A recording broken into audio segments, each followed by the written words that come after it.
আমি শ্রাবণী, আপনারা দেখছেন শ্রাবণীর রান্নাঘর।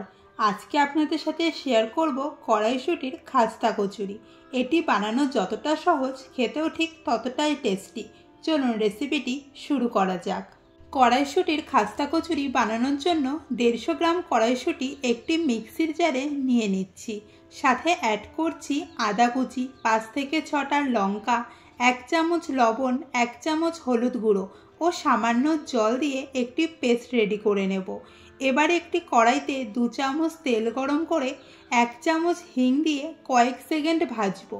এবার পেস্ট করে রাখা কড়াইশুঁটি এখানে দিয়ে দিচ্ছি। এবার খুব ভালো করে কুক করে নেব। দেখতেই পাচ্ছেন পেস্টটা ঠিক কীরকম রেখেছি। খুব বেশি পাতলা বা খুব বেশি শক্ত করবেন না। আর এটি খুব ভালো করে কুক করব, না হলে কাঁচা গন্ধ থেকে যাবে। বুঝতেই পারছেন এটি আস্তে আস্তে আঠালো হয়ে আসছে। এই সময় গ্যাসের ফ্লেম অফ করে দেব, না হলে পুর খুব শক্ত হয়ে গেলে ঠিকঠাক কচুরি তৈরি হবে না। এবার এটিকে ঠান্ডা করে নেব। খাস্তা কচুরি বানানোর জন্য ময়দা মেখে নিচ্ছি। এখানে আমি 2 কাপ ময়দা নিয়েছি। এর সাথে অ্যাড করছি 1 চামচ বেকিং পাউডার, সামান্য একটু লবণ ও 2 টেবিল চামচ তেল দিয়ে খুব ভালো করে মিক্স করে নেব। যখন দেখবেন এই রকমভাবে মুঠ হয়ে যাচ্ছে তখন বুঝবেন ময়ম একদম ঠিকঠাক আছে। এরপর অল্প অল্প জল দিয়ে ময়দা মেখে নেব। একবারে বেশি জল দেব না, অল্প জল দিয়ে মেখে নিচ্ছি। ময়দার ডোটা খুব বেশি শক্ত বা খুব বেশি নরম করব না। আপনি যদি আমার ভিডিও প্রথম দেখে থাকেন তাহলে চ্যানেলটি সাবস্ক্রাইব করে পাশে থাকা বেল আইকন প্রেস করে অল করে দেবেন। তাহলে পরবর্তীতে নতুন রেসিপি শেয়ার করলে সবার আগে আপনি দেখতে পারবেন।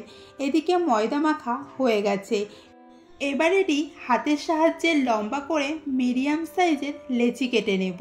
এবার একটা একটা করে লেচি নিয়ে হাতের সাহায্যে একটি বাটির শেপ দিয়ে নিচ্ছি। এবার অল্প অল্প করে পুর নিয়ে মুখটা খুব ভালো করে সিল করে দেব, না হলে ভাজার সময় পুর বাইরে চলে আসবে। হাতের সাহায্যে হালকা চাপ দিয়ে পাতলা করে নেব।